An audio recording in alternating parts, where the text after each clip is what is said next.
a manifestação originária do mito. A psicologia das profundezas, de que ainda muitos esperam a última palavra sobre o mito, com todo o seu modo de pensar, pertence ao mundo oposto ao do mito.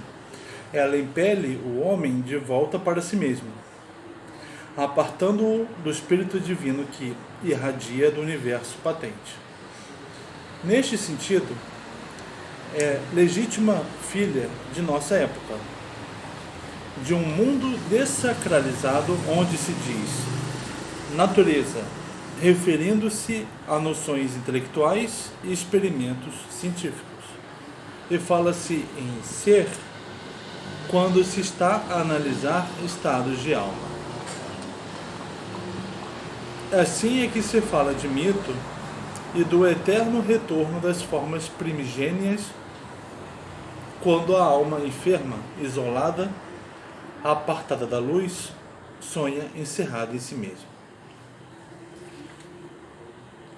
A noção da psicologia profunda de natureza é a mesma da nossa época moderna, né? A natureza é tomada como algo, é uma concepção, é uma natureza imaginada, natureza como imagem, né?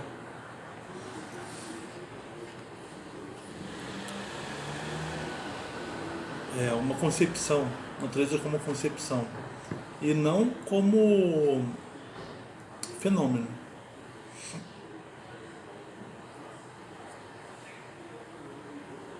E ser, a nossa concepção é de estado da alma, e não como a essência manifesta das coisas. Já é tempo, porém, de deixar de falar apenas negativamente do mito, para, em vez disso, interrogá-lo diretamente sobre sua essência. Estamos acostumados a entender, agora ele já falou algumas vezes então de como o mito é deixado de lado. Agora ele vai partir para o ataque, ele vai falar o que é o mito. Estamos acostumados a entender por mito uma história que, ao pé da letra, não pode ser verdadeira, mas é possível que encerre um sentido mais profundo. Os próprios gregos empregavam a palavra mito nesta acepção.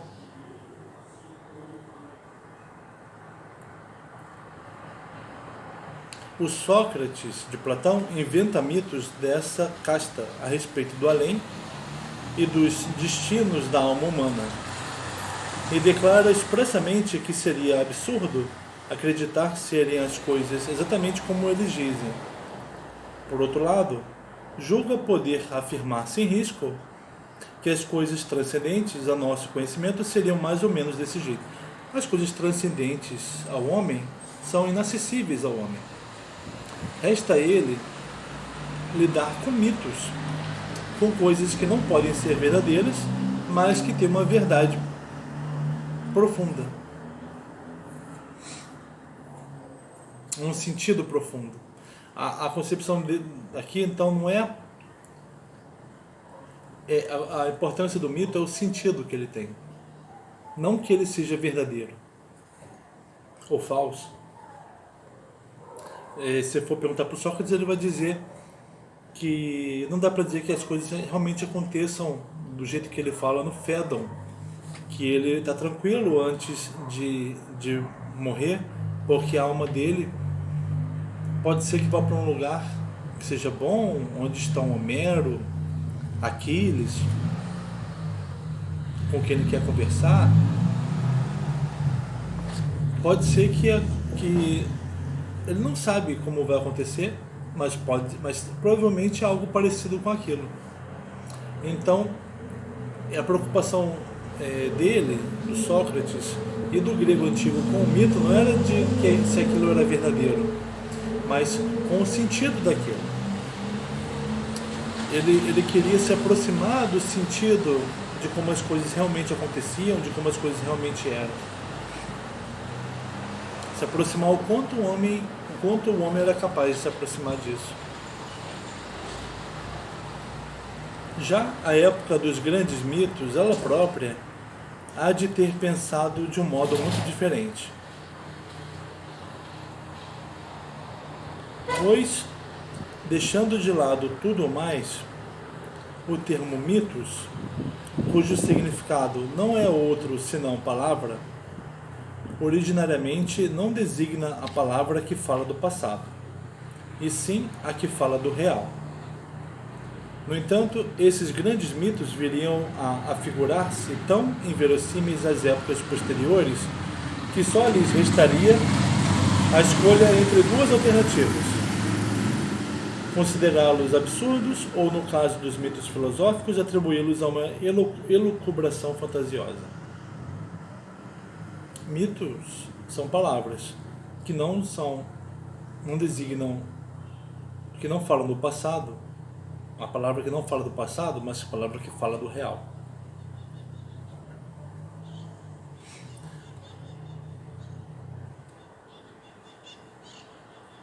Mas para nós os mitos são inverossímeis, né? Então, ou os consideramos absurdos,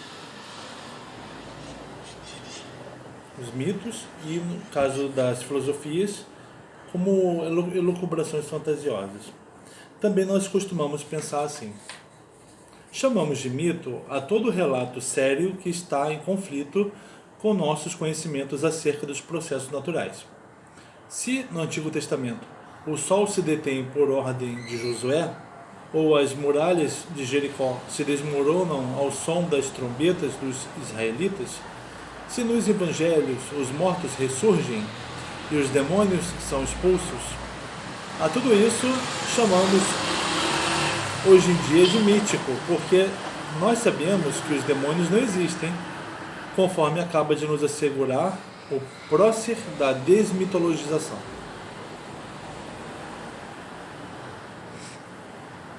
Para nós, o mito é a história que contradiz o nosso conhecimento do que é na natureza, do que é possível acontecer.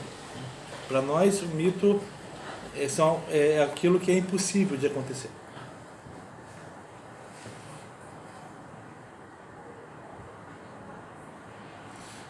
Mas em si e por si mesma, a crença em milagres não é mítica. É bem outra coisa o que distingue as imagens míticas das representações que consideramos certas.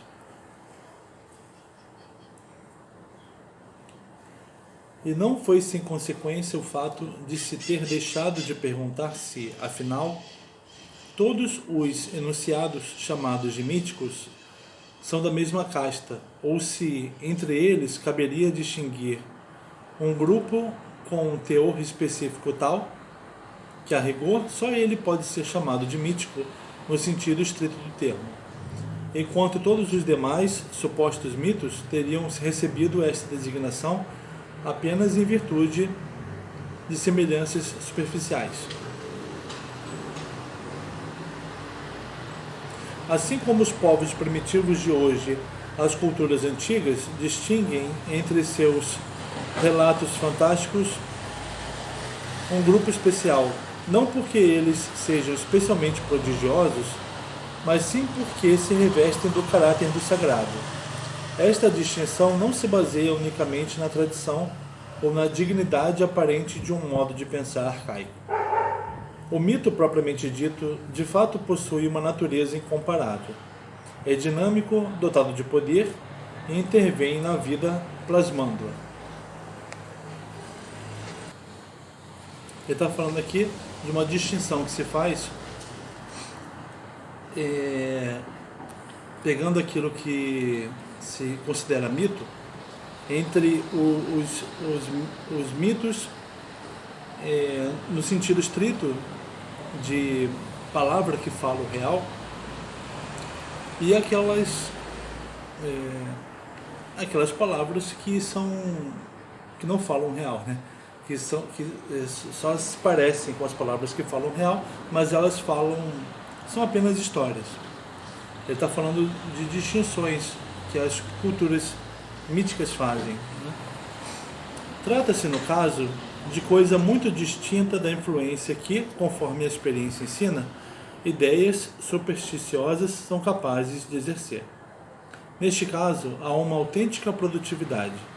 Figuras imortais aparecem, o homem torna a ser criado. Pois dá-se que o mito primordial e genuíno é inimaginável sem o rito, ou seja, sem um solene proceder e um atuar solene que elevam o ser humano a uma esfera superior. O mito primordial é acompanhado de um rito, de um procedimento solene. E esse rito eleva o ser humano, né, a essa esfera superior contada pelo mito.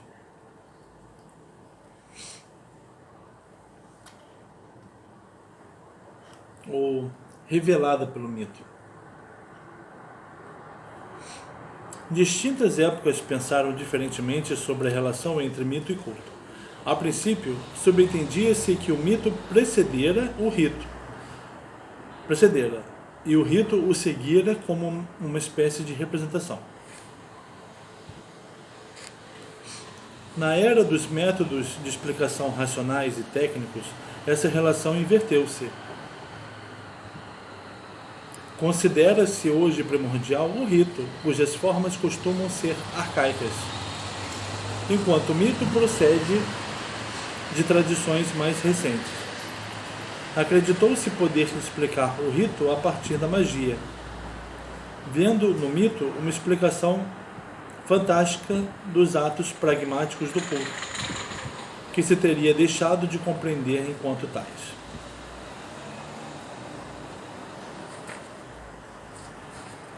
Quando, porém, há coisa de poucas décadas, pesquisas mais apuradas levaram à convicção de que o rito sem mito não existe, tornou-se necessário recolocar o problema. Ele está falando que a princípio se entendia que o mito vinha antes do rito. O mito ensejava o rito. Mas, na era moderna, né, das explicações racionais e técnicas, esse detalhe técnico é importante, porque racional o grego antigo era, mas ele não estava no domínio da técnica.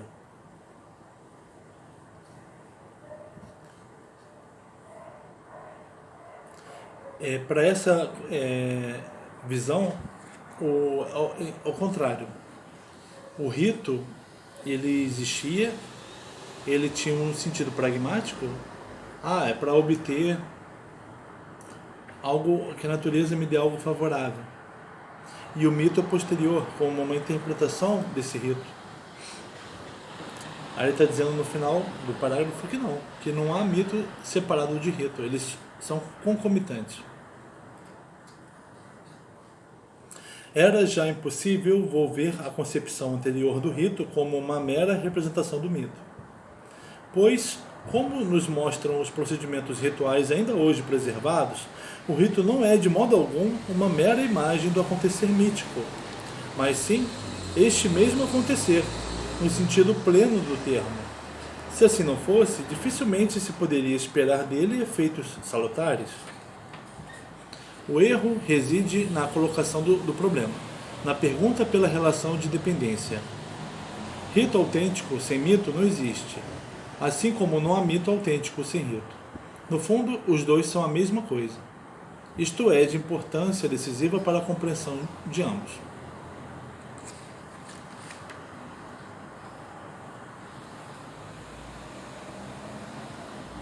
O rito,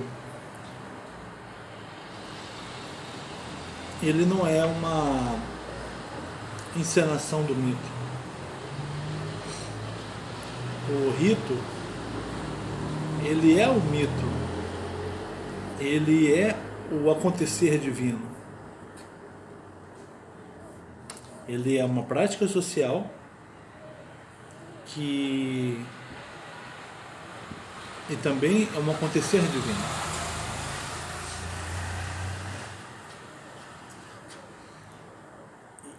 Tanto é que quem o pratica, e ele vê os efeitos disso, não há pragmática, O rito ele é pragmático para quem acredita no mito,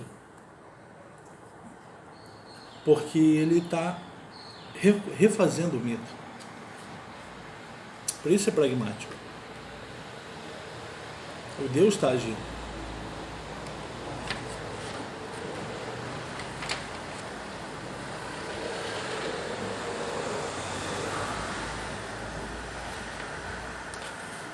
Compreende-se facilmente que os dois, mito e rito, são uma coisa só, quando se abandona o preconceito segundo o qual o mito traz a lume algo que só poderia aparecer na palavra e jamais, também, até de forma mais espontânea, na conduta e na atividade do ser humano, de uma forma viva e produtiva.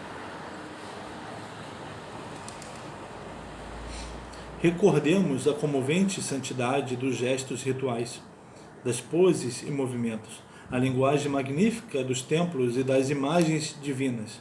São manifestações da verdade divina do mito, não menos válidas que as expressões verbais, as únicas que se quer aceitar como revelações.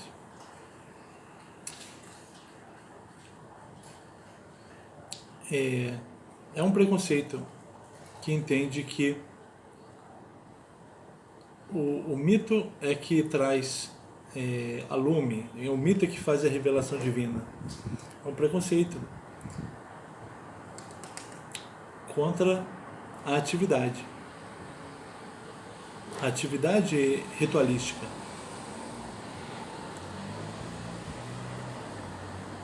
Porque é a atividade que é o ritual que faz com que haja o acontecimento divino.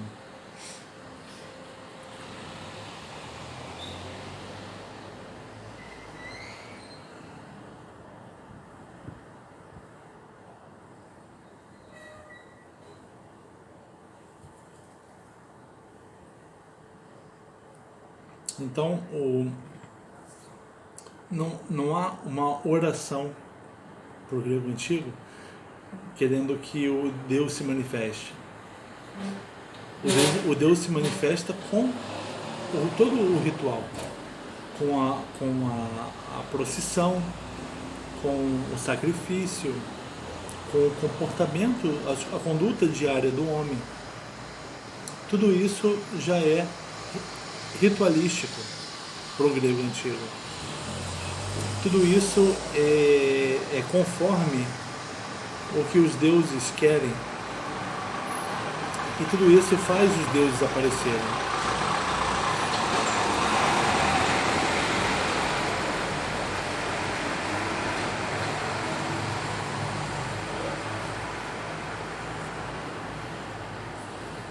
Estamos diante de um proto-fenômeno da atitude religiosa.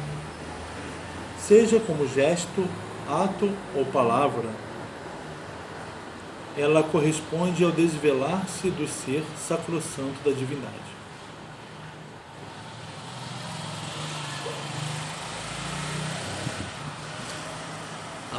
Quem vive nessa comunidade, as práticas dela são sempre ritualísticas. Tanto é que o grego antigo se preocupava em não ofender os deuses na forma como, ao ir tomar atitude de entrar em guerra com o povo, a forma como ele lutava, o que ele fazia com os mortos, a sua relação com a sua própria família, com a família do seu inimigo.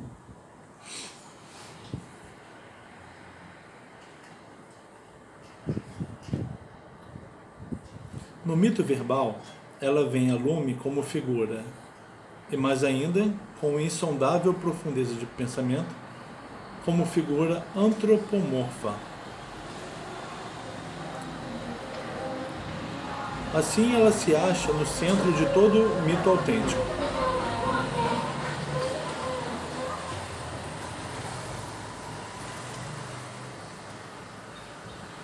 não é algo que se dá a pensar, mas sim a vivenciar.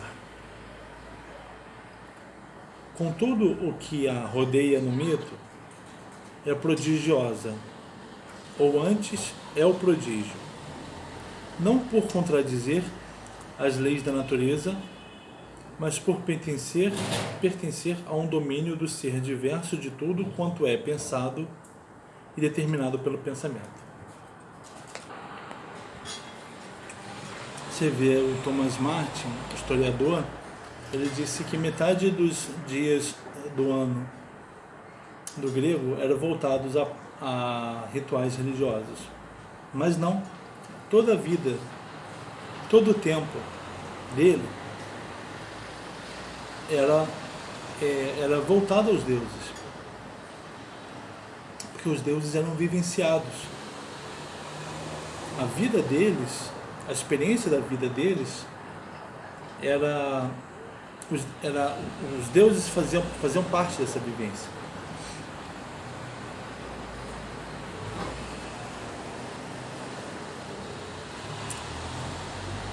Na auto-manifestação mítica da divindade, podemos distinguir 3 estágios que, todavia, não importam em sucessão no tempo. Em primeiro lugar, a posição ereta, voltada para o céu, exclusiva e própria do ser humano. É o primeiro testemunho do mito do céu. Está falando de como, na prática diária do homem, há uma manifestação mítica da divindade. Quando o homem faz 3 coisas, né? A primeira aqui, a posição ereta, adota a posição ereta, voltada para o céu, exclusiva e própria do ser humano. É o primeiro testemunho do mito do céu, do sol e das estrelas, que neste caso não se exprime por palavras, e sim pela tendência do corpo a erguer-se. O mito é vivenciado, é praticado, nem sempre é falado, nem sempre é uma oração, um canto. Já não lhe reconhecemos o significado religioso, mas dele estamos conscientes no tocante a outras atitudes, a que estamos acostumados desde tempos imemoriais, como, por exemplo, o ato de deter-se respeitoso ou fascinado, em latim, superstitio, o ato de erguer os braços e as mãos, ou, ao contrário, o de inclinar-se e ajoelhar-se, ou juntar as mãos. Na origem, essas atitudes não são mera expressão de uma fé.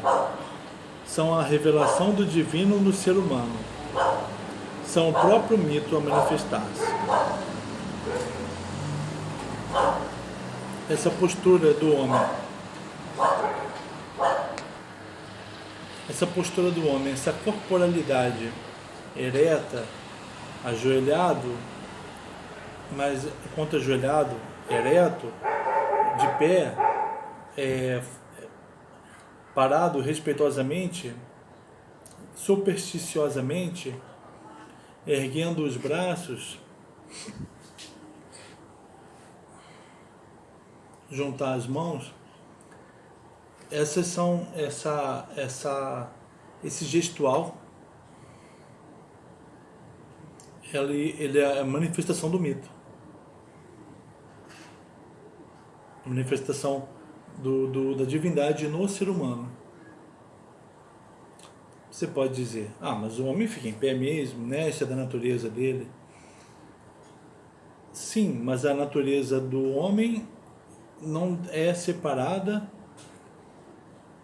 da vivência do homem, dessa natureza.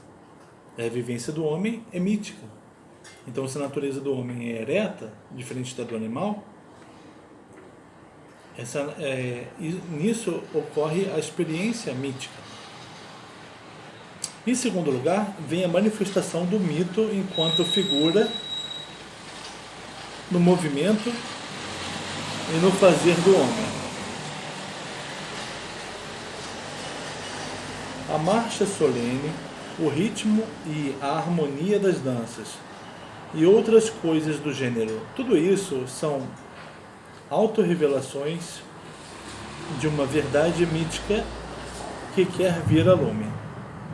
Dá-se o mesmo com obras executadas pela mão do homem. Ergue-se um marco de pedra, erige-se uma coluna, edifica-se um templo, esculpe-se uma esfinge. É coisa de um intelecto limitado chamar de fetichismo a crença na sacralidade desses feitos. Eles tampouco constituem monumentos evocativos de uma outra coisa a ser concebida, sentida ou rememorada. São o mito em si mesmo, isto é, a manifestação sensível do verdadeiro, cuja divindade quer tomar forma no visível para nele viver. O homem que dança, que constrói templos, ele não está fazendo isso para rememorar em Deus. O fazer isso é a manifestação divina.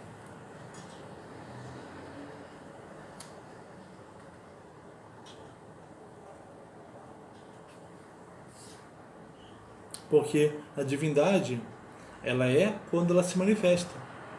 E ela se manifesta na postura do homem e nas obras dele também.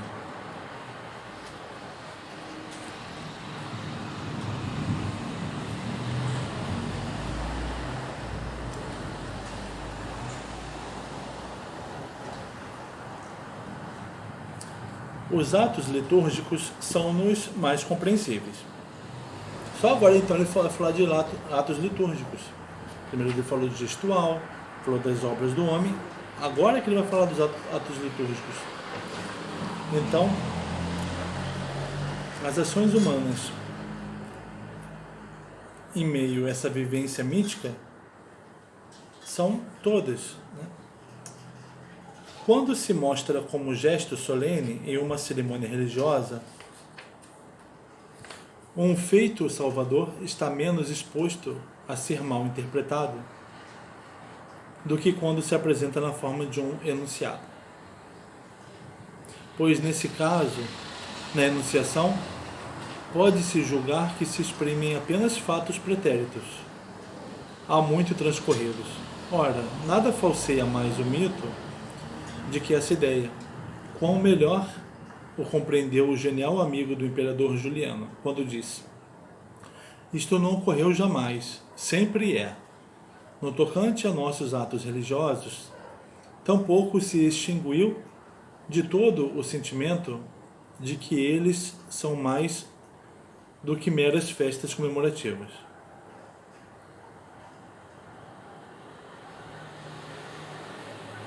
São o próprio acontecer divino em seu eterno retorno. Agora está falando de nossos atos religiosos. Para nós, eles não são lembrança, eles são acontecer divino.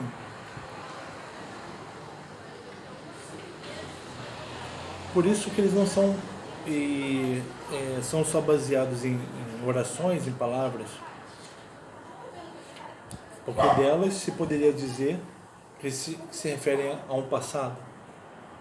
Não, é um gestual, uma preparação do ambiente, das roupas, o gestual de pessoas que viviam aquilo antes e continuarão vivendo depois. Tudo isso mostra como é presente a divindade, não é passado. É a realidade. O mito é a palavra que se refere à realidade, não ao passado. E em terceiro lugar, por fim, o mito como palavra. Só agora vai chegar a palavra, de acordo com o significado originário do termo.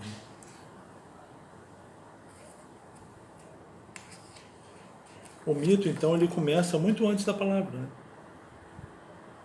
Ele começa com o gestual, com as obras, com os atos litúrgicos, para só então ser palavra. Você vê como era profunda, como era rica, né? Como era particular, a palavra que eu quero usar é particular, a mitologia grega para o grego. Dizia respeito a todos os aspectos da vida dele, do qual a palavra era apenas um deles. Que o divino queira revelar-se pelo verbo É este o máximo acontecimento do mito. Assim como as posturas, os atos e as formações rituais são em si mesmos mito, também o enunciado sacro é em si mesmo manifestação da forma divina e de seu operar.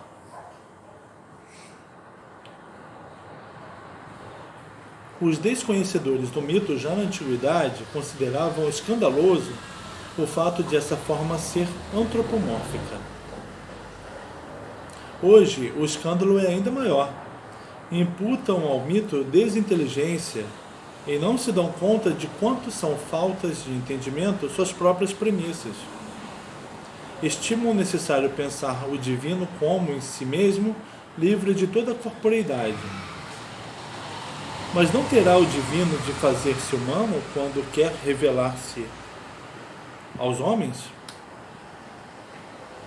Na verdade, não se trata de superstição. Dá-se antes o contrário.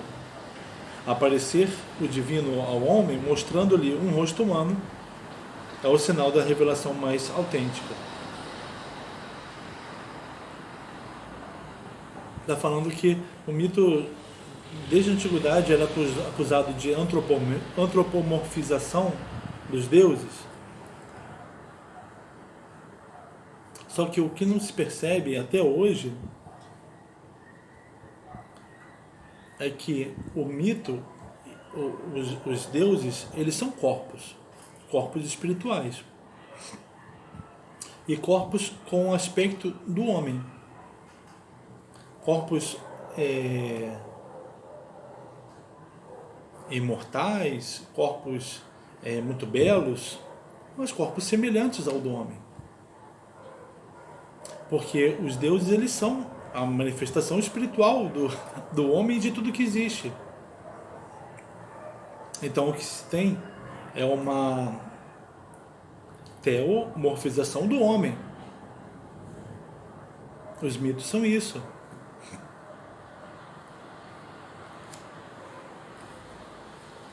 Fica mais fácil de entender nessa perspectiva, né?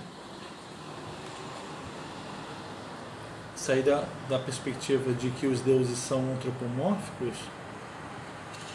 Então são fantasias, né, do homem. O homem criou coisas a imagem dele.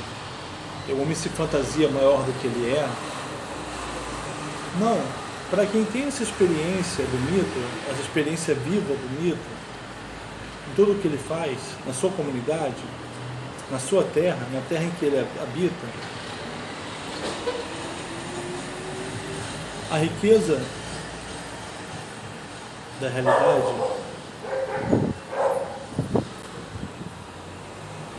toda a beleza com que ela se manifesta,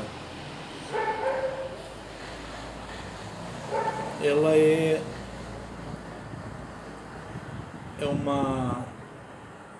uma teomorfização da natureza. Está elevando a natureza e o próprio homem junto no seu ideal. Assim você percebe qual é a experiência viva do mito.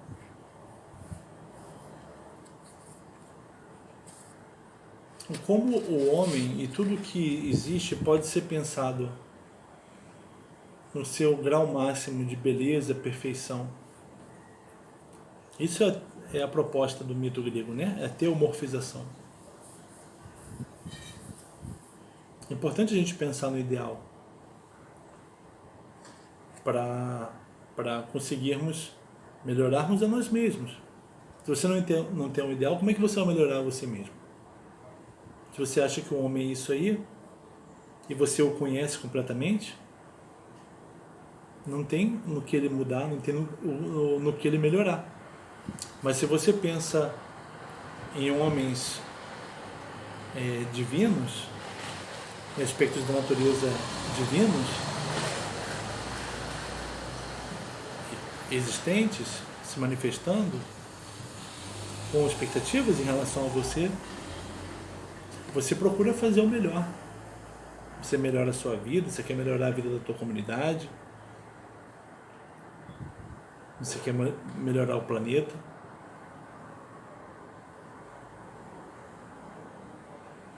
Então ficamos por aqui.